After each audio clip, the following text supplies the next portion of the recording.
क्या आपको पता है कि हर दूसरा आदमी जो 45 साल की उम्र को क्रॉस कर रहा है उसके दिल की नसों के अंदर ब्लॉकेज शुरू हो चुकी है।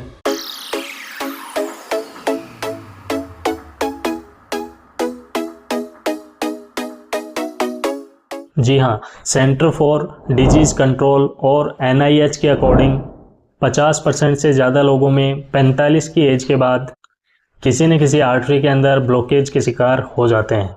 और सबसे ज़्यादा चिंता की बात यह है कि इनमें से ज़्यादातर लोगों को इसके बारे में पता भी नहीं होता है। स्टडीज बताती हैं कि हर साल लाखों लोग इंडिया के अंदर हार्ट डिजीजेज की वजह से मरते हैं और इसकी रफ्तार साल दर साल बढ़ती जा रही है। जहां 1990 में 22 लाख लोगों की मौत दिल की बीमारी से हुई, तो वहीं 2020 के अंदर ये आंकड़ा बढ़कर 47 लाख से भी ज़्यादा हो चुका है। और अब 2025 तक ये नंबर्स कितने बढ़ चुके होंगे ये अंदाज़ा आप खुद लगाइए। लेकिन अगर आप इन 9 आर्टरीज के साइंस को पहचान लेते हैं तो आप अपनी आर्टरीज के ब्लॉकेज को रिवर्स भी कर सकते हैं और अपने हार्ट को सुरक्षित रख सकते हैं। आज के इस वीडियो में मैं आपको 9 क्लियर सिग्नल्स बताऊंगा जो कि आपका शरीर आपको दे रहा है, और वो भी घर बैठे बिना किसी खर्चे के। और यह भी बताऊंगा साथ ही साथ कि इसके लिए एग्जैक्टली आपको करना क्या है। तो वीडियो को एंड तक बिना स्किप किए पूरा अंत तक देखें ताकि ये सारे के सारे साइंस आप आसानी से समझ जाएं और इनमें से एक भी मिस ना हो पाए। तो चलिए बिना किसी देरी के शुरू करते हैं आज के इस वीडियो को और जानते हैं उन 9 साइंस के बारे में जो कि आपके दिल और आर्टरीज में ब्लॉकेज होने का इशारा करते हैं। इनको आप ध्यान से सुनिएगा और अगर पॉसिबल हो तो वीडियो देखते देखते ही अपनी बॉडी के साथ इन साइंस को मैच भी कर लीजिएगा। अगर कोई लक्षण आपके अंदर आपको दिखाई देता है तो कमेंट बॉक्स में कमेंट करके मुझे ज़रूर बताइए। तो सबसे पहला साइन है फ्रेंच साइन। दोस्तों, सबसे पहले 1970 के अंदर डॉक्टर सैंडर्स फ्रैंक ने बताया था कि कान की लोब पर एक डायगोनल लाइन का मतलब होता है higher risk of heart disease. अगर आपकी कान की लोब जो होती है इसके ऊपर कोई डायगोनल लाइन बनी हुई है, इस तरह से क्रीज बनी हुई है, तो ये एक संकेत हो सकता है आपके अंदर आर्टरीज के ब्लॉकेज का या फिर हार्ट डिजीज का। और हाँ, अगर आपके अंदर ये क्रीज नहीं है तो इसका मतलब ये नहीं है कि आपके अंदर ब्लॉकेज नहीं है, क्योंकि और भी काफ़ी सारे साइंस हैं जो कि आपको मैच करने हैं। यह बस एक अर्ली वार्निंग है जिसके बारे में लोग बहुत कम जानते हैं। तो अगर इस तरह की डायगोनल लाइन आपको आपकी कान की लोब पर दिखती है तो आपको तुरंत सतर्क हो जाना चाहिए। दूसरा साइन है पैरों और टांगों में बॉडी के अदर पार्ट्स की बजाय हेयर ग्रोथ कम होना या फिर हेयर्स का झड़ना, हेयर्स का गिरना। ये एक्चुअल में क्यों होता है कि जब कभी भी आपकी पैरों की आर्टरीज के अंदर ब्लॉकेज होता है तो वहाँ पर ब्लड सप्लाई कम हो जाती है, सर्कुलेशन डिक्रीज हो जाता है, जिसकी वजह से हेयर्स को प्रॉपर न्यूट्रिशन नहीं मिल पाता है। तो आपके जो पैरों के हेयर्स हैं उनकी ग्रोथ कम होती है या फिर वो झड़ने लगते हैं। जबकि अगर आपकी अदर बॉडी पार्ट्स के अंदर हेयर्स की ग्रोथ प्रॉपर है, सही है, नॉर्मल है, तो ये क्लियर कट साइन है कि आपके अंदर पेरिफेरल आर्टरी डिजीज है, यानी कि आपके पैरों की आर्टरीज के अंदर ब्लॉकेज है। तीसरा जो लक्षण है वो है आपके नेल्स की स्लो ग्रोथ। अगर आपके नाखून या नेल्स बहुत धीरे धीरे बढ़ते हैं या फिर टूटने पर वापस बहुत जल्दी नहीं आते हैं तो यह भी आपकी आर्टरीज में ब्लॉकेज का क्लियर साइन है।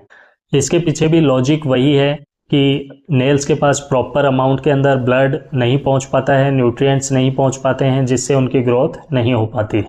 चौथा है कैपिलरी रिफिल टेस्ट, जो कि आप बैठे बैठे मेरे साथ अभी कर सकते हैं। बस अपनी उंगली या फिर थंब को इस तरह से थोड़ी देर के लिए दबाइए। ऐसे दबाने से आपका ये जो पार्ट है ये यहाँ पर वाइट हो जाएगा। अब इसको जब आप रिमूव करते हैं तो अगर ये तुरंत रेड हो जाता है तो आपके अंदर ब्लॉकेज नहीं है, लेकिन अगर ये वाइट से रेड होने में थोड़ा टाइम लेता है तो इसका मतलब है कि आपके अंदर आर्टरीज का ब्लॉकेज शुरू हो चुका है। पांचवा साइन है जेंथोलेज्मा, यानी कि आपकी आंखों की जो पुतली होती है उसके आसपास येलोइश वाइट पैचेज बन जाते हैं। ये पैचेज असल में कोलेस्ट्रॉल के डिपॉजिट्स होते हैं जो कि इशारा करते हैं कि आपके ब्लड के अंदर कोलेस्ट्रॉल हाई है और आप में दिल की बीमारी होने का खतरा ज़्यादा है। अगर आपकी आँखों की जो आइरिस है, पुतलियाँ हैं, उनके चारों तरफ एक वाइट या ग्रे रंग का हल्का सा गोला बना हुआ है तो इसे हम सेनाइल आर्कस कहते हैं, और यह भी हाई कोलेस्ट्रॉल और ब्लॉक्ड आर्टरीज की तरफ इशारा करता है। 7th साइन है हाथ और पैरों का ज़्यादा ठंडा रहना, उनमें हल्का ब्लू या पर्पल शेड होना। यह भी आर्टरीज के ब्लॉकेज का एक बड़ा सिग्नल है। जब कभी आपके हाथ पैर हल्के नीले पड़ने लगते हैं तो इसे साइनोसिस कहा जाता है, और ऐसा आपके हाथ पैरों के अंदर ब्लड की सप्लाई पूरी न होने के कारण होता है।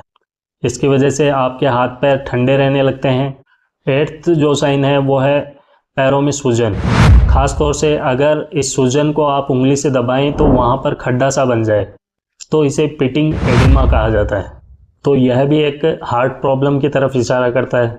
इसका मतलब है कि आपका जो दिल है वो ब्लड को सही तरीके से पंप नहीं कर पा रहा है, जिसकी वजह से बॉडी का जो फ्लूइड है वो बॉडी के निचले हिस्सों में ग्रेविटी के कारण शिफ्ट हो रहा है।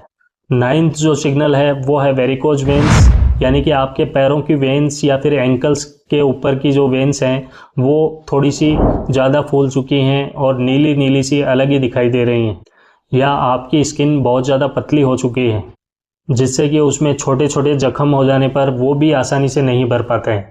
तो यह भी एक साइन है कि वेन्स वीक हैं और हार्ट का सर्कुलेशन सही नहीं है। तो यह लक्षण भी आर्टरी ब्लॉकेज और पुअर सर्कुलेशन की तरफ इशारा करता है।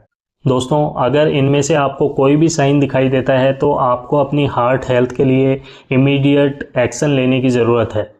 अब यह एक्शन क्या होगा, ये बात करने से पहले आइए जान लेते हैं कुछ अंदरूनी लक्षणों के बारे में भी, जो कि अगेन आपके दिल की बिगड़ी हुई सेहत की तरफ इशारा करते हैं।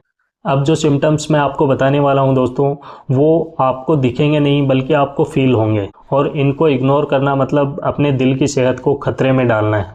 सबसे पहले, अगर आप सोफे या बेड पर लेटे हुए हैं और पैरों को अगर आप ऊपर उठाते हैं तो आपके पैरों में अगर सुनपन होता है और पैरों को नीचे लटका लेने पर आप नॉर्मल फील करते हैं तो यह ब्लॉकेज की तरफ इशारा करता है, और यह एक क्लियर साइन है कि हार्ट आपके पैरों तक प्रॉपरली ब्लड सर्कुलेट नहीं कर पा रहा है।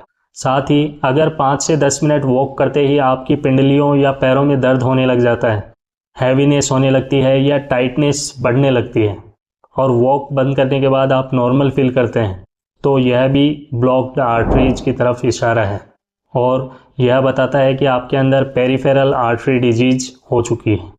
इसके अलावा छोटी छोटी एक्टिविटीज़ में भी अगर आपकी सांस फूलने लगती है, थोड़ा बहुत चले तो सांस फूल गई, सीढ़ियाँ चढ़े तो सांस फूल गई, हल्की फुल्की चढ़ाई चढ़ने पर भी सांस फूल गई, और खांसी के साथ अगर हल्का पिंक सा बलगम आ रहा है तो ये आपके लिए बहुत ही वार्निंग साइन है। अगर विदाउट पिलो सोने पर आपको सांस लेने में तकलीफ़ होती है और सांस को सही तरीके से लेने के लिए आपको सर के नीचे पिल्लो लगाना पड़ता है, तो ये भी इसका एक संकेत हो सकता है। और फाइनली, बार बार बाथरूम जाना या पेशाब लगना, सीने में भारीपन का फील होना, दर्द का एहसास होना, जकड़न महसूस होना, ये ऐसे लक्षण हैं जिन्हें आपको इग्नोर बिल्कुल नहीं करना है। दोस्तों, दिल की सेहत को सही करने के लिए या हेल्दी रखने के लिए सबसे इफ़ेक्टिव जो मेथड है वो है अपनी लाइफ स्टाइल को हेल्दी करना। सबसे पहले स्मोकिंग और अल्कोहल को बंद कीजिए, दूसरा अपना स्ट्रेस कम कीजिए, और तीसरा रेगुलर एक्सरसाइज ज़रूर कीजिए। हफ्ते में 2 दिन स्ट्रेंथ ट्रेनिंग और 2 दिन कार्डियो। इसके अलावा खाने में ऐसे फूड्स खाइए जो कि आपकी आर्टरीज को क्लीन करते हैं, जैसे कि fresh fruits, vegetables, walnut, almonds, flax seeds, chia seeds. ये सभी चीज़ें आपकी आर्टरीज में इन्फ्लेमेशन को कम करती हैं और ब्लड के सर्कुलेशन को इम्प्रूव करती हैं। बैड कोलेस्ट्रॉल यानी कि एलडीएल को, गंदे वाले कोलेस्ट्रॉल को कम करती हैं। अगर परहेज की बात करें तो fried foods, processed foods, artificial fats, red meat, sugar, junk food और पैकेज ड्रिंक्स को पूरी तरह से अवॉइड करना है, क्योंकि ये सभी चीज़ें आपके दिल की या हार्ट की सबसे बड़ी दुश्मन है। वैसे अगर लाइफस्टाइल चेंजेस से बात न बने तो आपको एक क्वालिफाइड और एक्सपीरियंस्ड कार्डियोलॉजिस्ट से जाकर मिलना चाहिए और अपनी प्रॉब्लम डिस्कस करनी चाहिए। वो आपकी ब्लॉकेज की प्रॉब्लम को अच्छी तरह से समझेंगे, आपको बेस्ट ट्रीटमेंट बताएंगे। तो अब आपके पास पूरी नॉलेज है जिससे आप समय रहते अपनी आर्टरीज के ब्लॉकेज को पहचान सकते हैं और किसी बड़े खतरे को आने से टाल सकते हैं। लेकिन इस नॉलेज को अपने तक ही सीमित मत रखिए और इस वीडियो को अपनी फैमिली और फ्रेंड्स में शेयर कीजिए ताकि सभी लोगों को पता चल सके ये 9 संकेत जो कि हार्ट डिजीज या आर्टरी ब्लॉकेज का संकेत उनके अंदर हो सकते हैं। खुद को एजुकेट करो और साथ ही लोगों में भी हेल्थ के लिए अवेयरनेस पैदा करो। स्वस्थ रहो, हंसते रहो, हर दिन कुछ ना कुछ नया सीखते रहो। इसी के साथ आज के वीडियो को यहीं ख़त्म करते हैं। मिलते हैं नेक्स्ट वीडियो में एक नए टॉपिक के साथ। तब तक ध्यान रखिए अपना और अपनों का। धन्यवाद।